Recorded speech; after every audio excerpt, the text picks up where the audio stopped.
যারা বলে যে কুয়াকাটা নাকি দেখার মতো কিচ্ছু নাই, তাদের জন্য এক বালতি সমবেদনা এই জায়গাটা।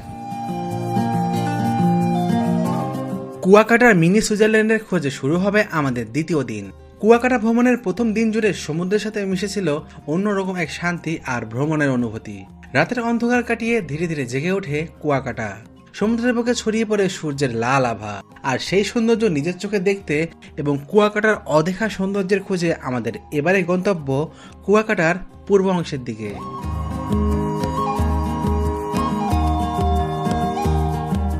আমাদের এবারে ভ্রমণ গল্পে দেখব কুয়াকাটার সেই অজানা সৌন্দর্য, যেখানে আছে মিনি সুইজারল্যান্ডের মতো লুকিয়ে থাকা জায়গা, গঙ্গামতির চর, রাখাইনদের শত বছরের ঐতিহ্য, তাঁত শিল্প আর সমুদ্রের পাড়ে নিরিবিলি কিছু স্থান, যেগুলোর কথা অনেক পর্যটকই জানে না। কুয়াকাটায় আসলেই কি দেখার মতো কিছু নেই, সেই উত্তর খুঁজে বের করব আজকের এই ভিডিওতে। আমরা ভোর 4:30টার দিকে ঘুম থেকে উঠছি। ঘুম থেকে উঠে এখন এই যে আমরা যাচ্ছি চরে ঘুরতে। ওখানে সূর্যোদয় দেখবো আমরা, দেখে আমরা আরো বেশ কিছু জায়গায় যাব। কুয়াকাটা সকাল শুরু হয় অন্যরকম এক প্রশান্তি নিয়ে। তখনও পুরোপুরি আলো ফোটেনি, সমুদ্রের পাশ দিয়ে ঠান্ডা বাতাস বয়ে যাচ্ছে, আর সেই পরিবেশেই ভ্যানে চড়ে আমরা রওনা দেই কুয়াকাটার পূর্ব অংশের দিকে। প্রতি ভ্যানে ছিলাম 5 জন করে। ভোরের নীরবতা আর সমুদ্র পাড়ের রাস্তা, পুরো যাত্রাটাই যেন তখন সিনেমেটিক মনে হচ্ছিল।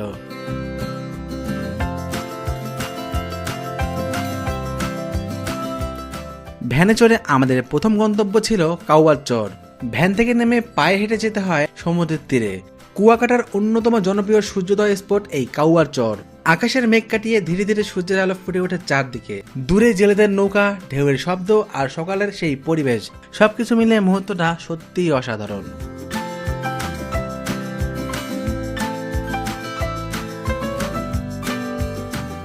এই কাউয়ার চর থেকে যেতে হয় কুয়াকাটার মিনি সুইজারল্যান্ডে। তাই সবাই মিলে সিদ্ধান্ত নেই বাইক নিয়েই যাব মিনি সুইজারল্যান্ডের দিকে। তাই সেখান থেকেই আমরা 5টি বাইক ভাড়া করে রওনা দেই মিনি সুইজারল্যান্ডের উদ্দেশ্যে। 15 জনের এই যাত্রায় সবচেয়ে দারুণ অনুভূতি ছিল সমুদ্রের পাড় ধরে বাইক চালানো।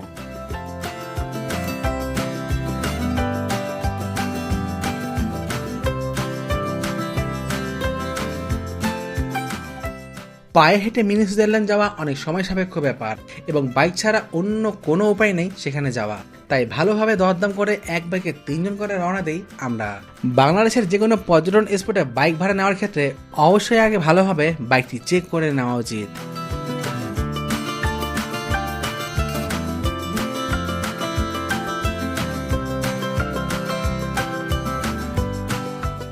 মিনি সুইজারল্যান্ডের পথে একদিকে ঝাউবন আর অন্যদিকে বিশাল সমুদ্র।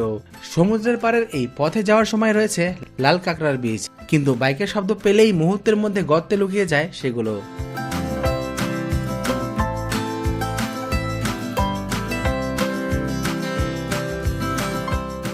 সমুদ্রের কিনারে বেয়ে এক পর্যায়ে পৌঁছে যায় সেই বহুল পরিচিত মিনি সুইজারল্যান্ডে।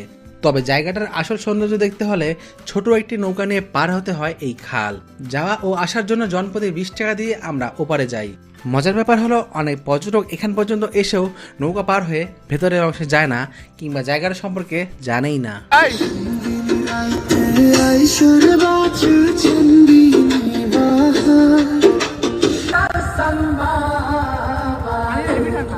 গাইস, আমরা কোথায়? প্রিয় বলো, আমরা কোথায়? সুইজারল্যান্ড। আমরা হচ্ছি সুইজারল্যান্ড। এই যে আমাদের সঙ্গপঙ্গরা। ওপারে গিয়ে চারপাশের পরিবেশ দেখে সত্যি অবাক হতে হয়। সবুজ ঘাস, খোলা আকাশ, শান্ত পরিবেশ আর নিরিবিলি সৌন্দর্য, সব মিলিয়ে জায়গাটাকে সত্যি যেন ছোট্ট কোনো সুইজারল্যান্ড মনে হচ্ছিল।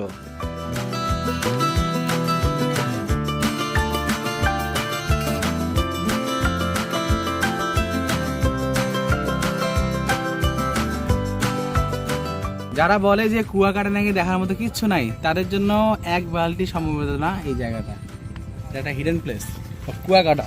এইরকম একটা জায়গায় রাতে ক্যাম্পিং করতে পারলে বেশ ভালো হতো। জায়গাটা খুব বেশি পরিচিত না হওয়ায় চারপাশে একদম পরিষ্কার ও পরিপাটি, যেখানে প্রকৃতির সৌন্দর্যকে একদম কাছ থেকে অনুভব করা যায়। ভাই, জাস্ট ভিউটা দেখ।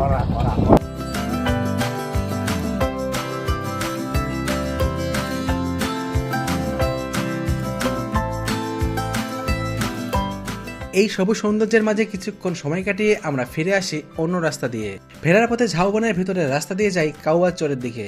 মজার ব্যাপার হলো, ঘড়িতে তখন বাজে কেবল 7টা 30 মিনিট।